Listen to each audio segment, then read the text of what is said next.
Kindy Rockstars.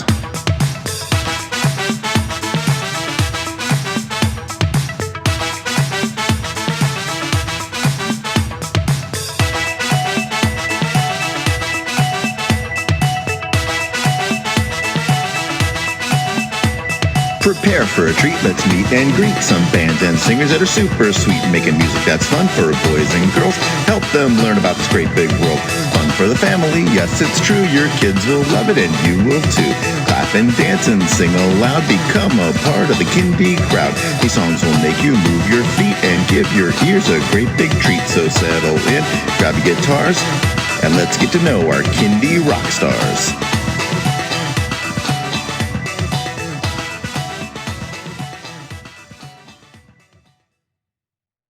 Hello everyone, and welcome to Kindy Rockstars. This is the show that gives you the stories behind the songs from some of the best bands and singers that are making fun, informative, educational, catchy, and occasionally silly songs for children and families.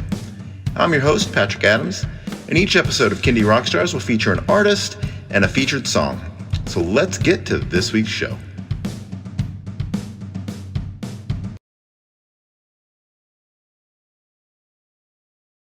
I am excited today to have with me John Bertles and Carina Piaggio, co-directors of Bash the Trash. Welcome to the show. Thank you. Delighted to be here. So give me a little bit of background about Bash the Trash. I know it's a very unique approach to musical instruments, and I think it's an awesome concept, but go ahead and tell us your story. So Bash the Trash is kind of a collective of musicians, educators, dancers, scientists, all kinds of people who are focused on this idea of educating and making change about climate change. And so, you know, the group has been around for over 30 years. So as the knowledge and the systems of what we know about climate change and plastic pollution has changed, our mission has changed as well. But some of the concepts remain the same. We work with musical instruments built from recycled and reused materials.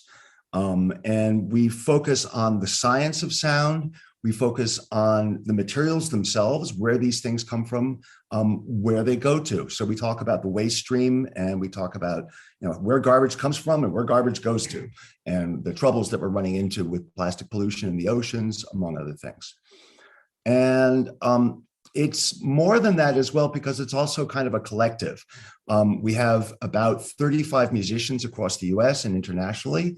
And they all are they agree with what we're talking about, but they approach it in different ways. And so this way we have different ensembles in different parts of the country. And also, when we perform internationally, we draw on different performers as well. Yeah, the approaching it in different ways is one of the most exciting things about it, because the common thread among all of us, all of the artists, is a concern for the planet and all life in it. The approach, there's room for the personal. We all know what we need to transmit, but how we transmit it, it's up to each individual. And we do have shows that have a through line, and that needs to be respected. But really, there's a lot of room for creativity here. And whenever you let people loose, it's always good. It's always good, because they come up with things that we didn't come up with. Right. So that's the idea. The idea is to let kids know, hey, everything you take for granted, don't. So tell me a little bit about the programs that you guys run. I saw that there were several different kinds that lend itself to different musical genres and things like that. Absolutely. I mean, we've sort of evolved ways of really sort of satisfying a lot of different organizations and venues. We do performances in schools. We do workshops as well. We do residencies where kids have longer experiences with our teaching artists, either live, and if our teaching artists are there, or virtually, of course, in the modern world. But we also do larger performances as well. We work regularly with Carnegie Hall.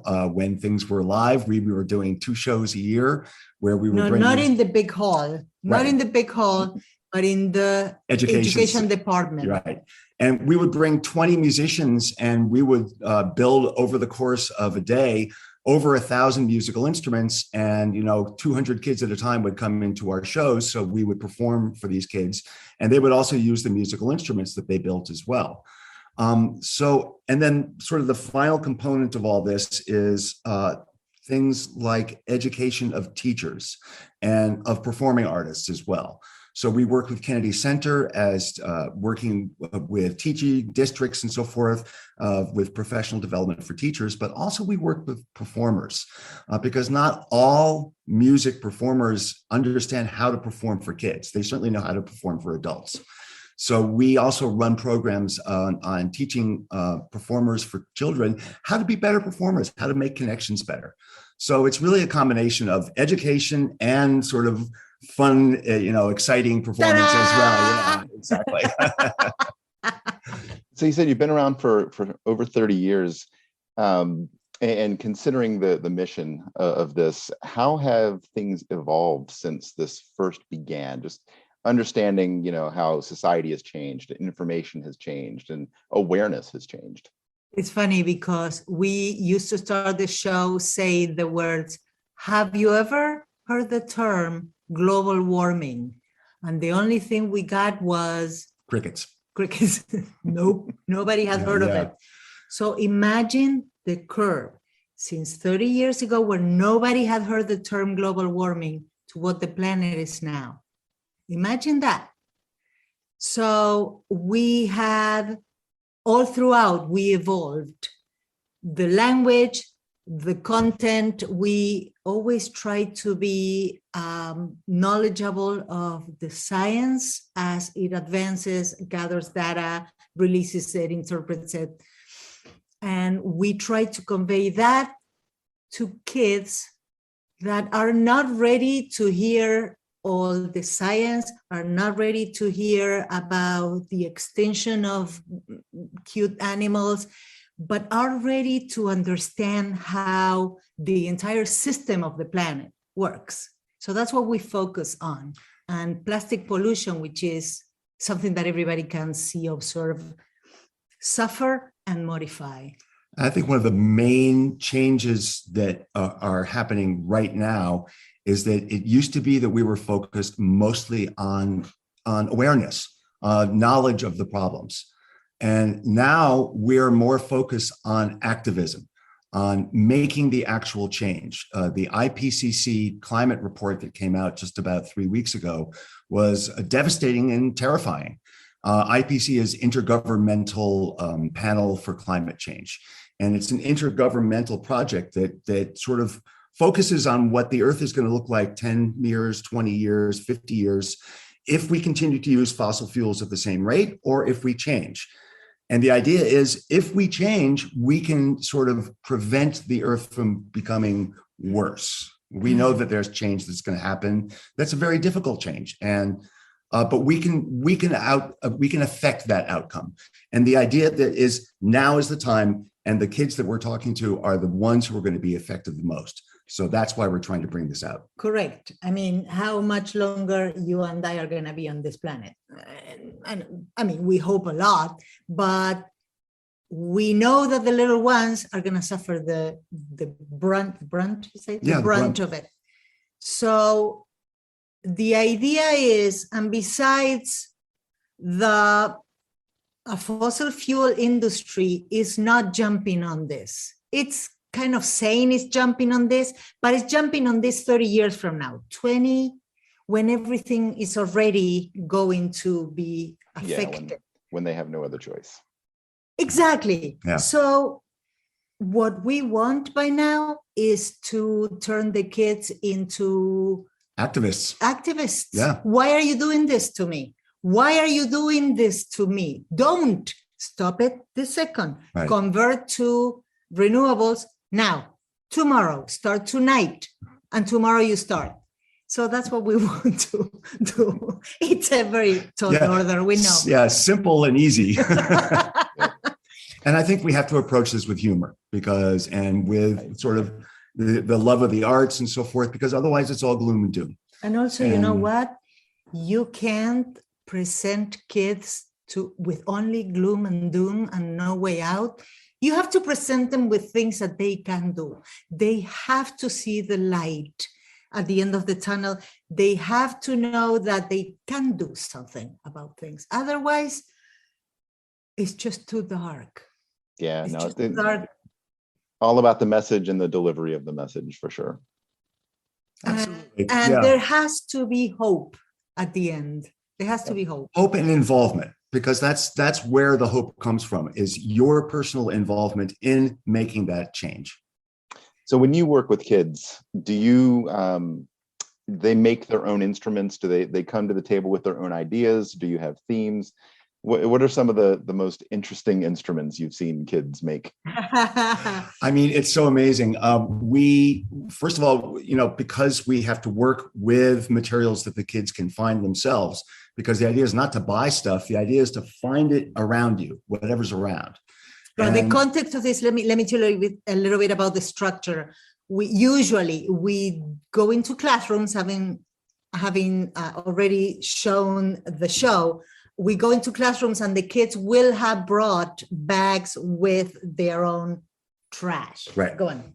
And then from there, I mean, we give them some general ideas, because with some of the instrument families, there are ways that we know that certain instruments are going to work well. If you put a cone at the end of a horn, it's going to sound louder. If you put a string on top of a box, it's going to sound better. There's some simple things like that. Beyond that, it's really all about the kids' ingenuity, enthusiasm, inventiveness, and their willingness to try, to sometimes succeed gloriously, but let's face it, sometimes to fail as well. Which is another way of learning. Right, because when you fail, then it's the stick-to-itiveness that you use to then go on to make it work. And you learn a little bit more about the instrument, you learn a little bit more about the materials that you're using as well. And that's the knowledge part of it. And also systems, because there are systems to instruments. For instance, according to what vibrates, something has to vibrate. Otherwise, there's no sound, there's no instrument, there's no conversation. So something has to vibrate. And in each family of instruments, something in particular vibrates. So we go into all that, and we try to come up with ideas. Okay, if this is what vibrates, can it vibrate if I add this? Can it vibrate? Can it make a louder sound if I add a box? How do I add a box? How do I attach it? Will it sound if I, Is the box going to collapse? Is there engineering? I mean, I think one of the things that comes out of all our things is the interconnection of all these subjects. If you want to build better instruments, you have to understand the science. To build better instruments, after understanding the science, you need to understand about engineering. And if you're understanding about engineering, well, then you're starting to learn about math. And then the concepts just explode at that point. And also by now, we can talk about the materials you brought. So that is plastic. What is plastic? Where does it come from? Where is it going to go? Nowhere, by the way. Plastic goes nowhere. It's the most evil thing. It stays forever, no matter what size, it just stays. So we try to go into all of that. We specialize in making connections. Yep. So I know you guys also produce music, so we're going to talk about a song today, but does the entire Bash the Trash collective get involved in the song making and album making process? More or less, not always. I mean, because when you have 35 folks and they're all spread across the country, it's kind of hard to bring them all together. We have a group, that's why we sort of have regional groups, but our strongest regional group is where we're based, which is the New York City area. And all the musicians there are all educators as well, but they are all involved in the actual creation of the music. We have a bunch of different ensembles, right down to trios, like a sort of a power trio kind of a group, all the way up to an 18-piece ensemble. So we really have lots of different things, and we cover many different genres, as you mentioned earlier, partly because we're not really a genre-specific organization. We use a lot of blues because the instruments are really simple. I mean, you see the stuff that's behind us on the wall. Two and unfortunately, strings and a bass, right? A and D. your listeners can't see it, but I mean, they're right behind us. There's a bass made out of a weed whacker cord and styrofoam, and it sounds great. But at the same time, it has some limits in terms of the playability and so forth.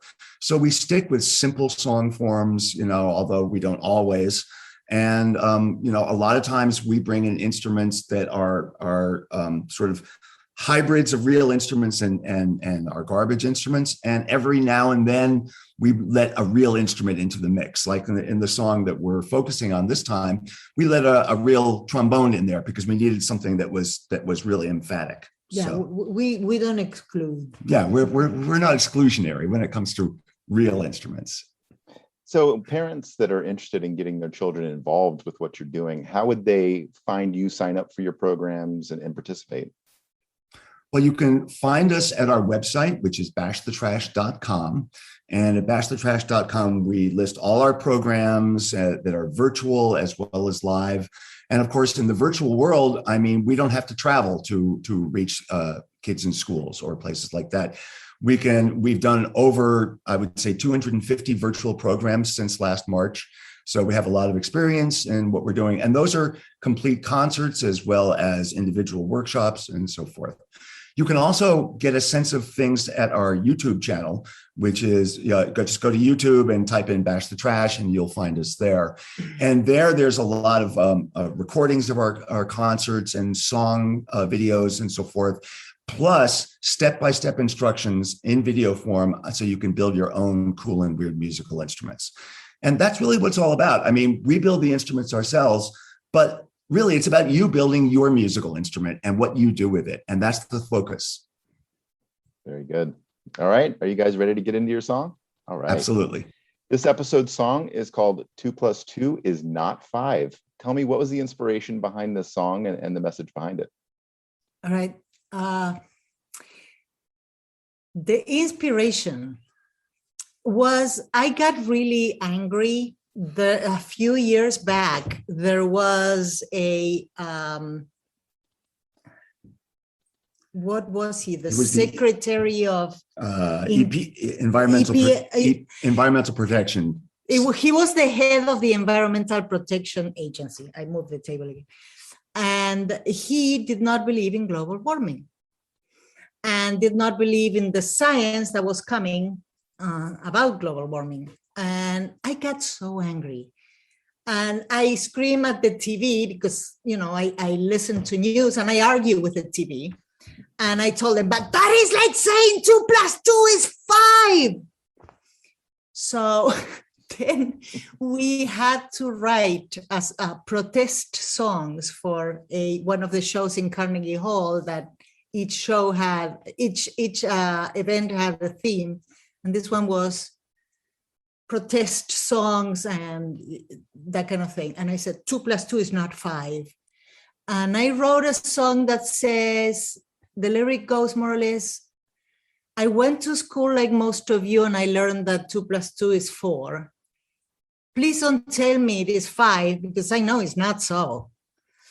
And I also riffed on, there was a lot of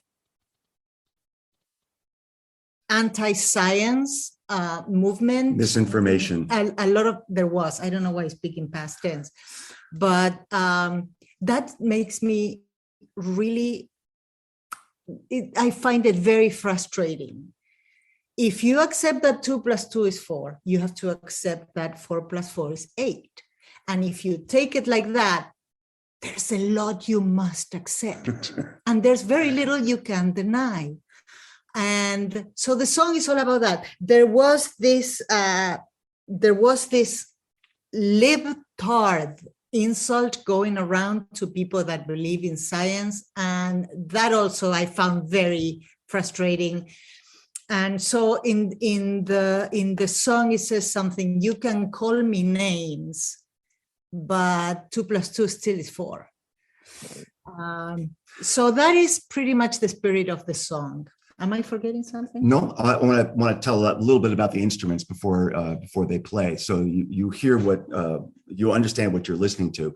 The drums are made out of big giant water cooler bottles with percussion stuff for cymbals and things like that, which are serving trays.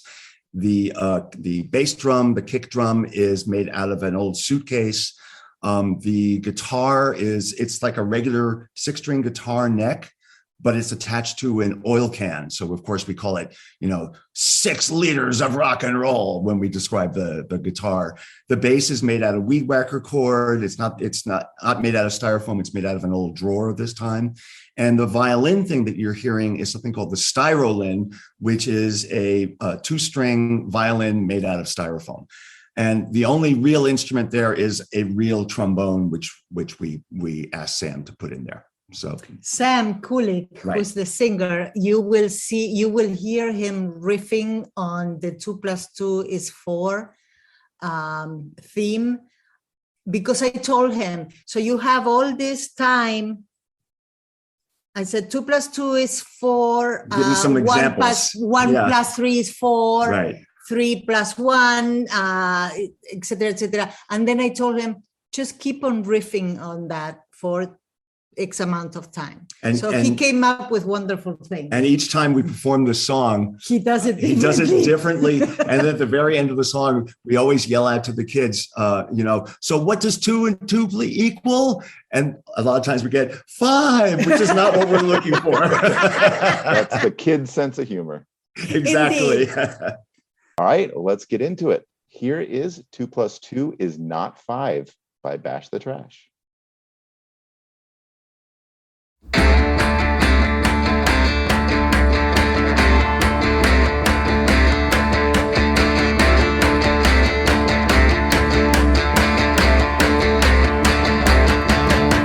I went to school like most of you, and I learned that 2 + 2 is 4. Please don't tell me it is 5, because I know it's not so. 2 + 2 is 4, and you can't tell me otherwise. 2 + 2 is 4, and you can't tell me otherwise. You came with this idea and you love it so you push it, you push it, you push it. You want me to believe that 2 and 2 is 5, but you know that's not what it is. 2 and 2 is not 5, and you can't convince me otherwise. 2 and 2 is not 5, and you can't convince me otherwise. I can count on my fingers. 1, 2, 3, 4, 4, 3, 2, 1. I can do 2 + 2, 3 + 1, 1 + 3, 0 and 4. The square root is 16. 1 and 3/8 plus 2 and 5/8. The number of walls in my bedroom. The number of biological grandparents that every human child is born with. And still, 2 + 2 equals 4.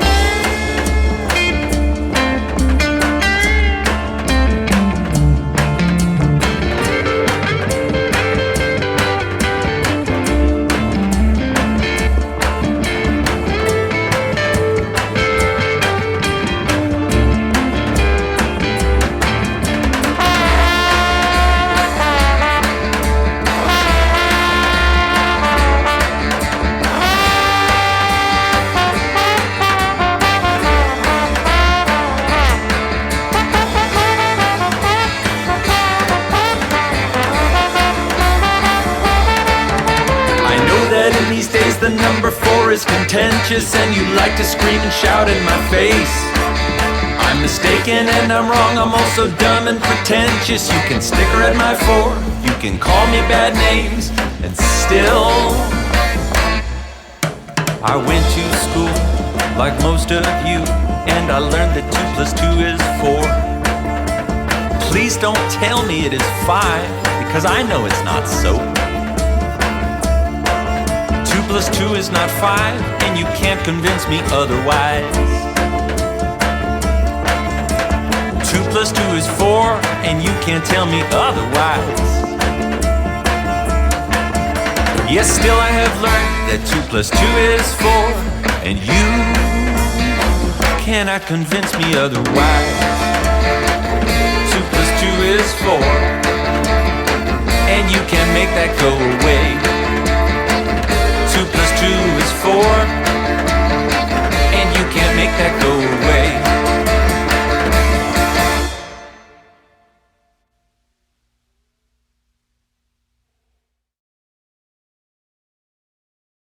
That was 2 plus 2 is not 5 by Bash the Trash, with some of the most interesting instruments you're ever going to hear in a song. All right, guys, tell us where people can stream and download that song and where they can connect with you guys on social media. Absolutely. You can find our albums pretty much anywhere on Spotify, CD Baby, lots of other different places as well. Any place where you can do your streaming, or you can, as I said, find the actual product itself. If you're still looking for something to use as a coffee mug like holder or something like that, you can get the CD. But also you can find the rest of our music at our first of all at our website, which is bashthetrash.com, and also at our YouTube channel, and across all the social media platforms as well. All right, guys, thank you so much for doing the show. It's been a pleasure to have you on. It's been delightful. Thanks so much, Patrick. Our pleasure. Thank you so much. All right, take care.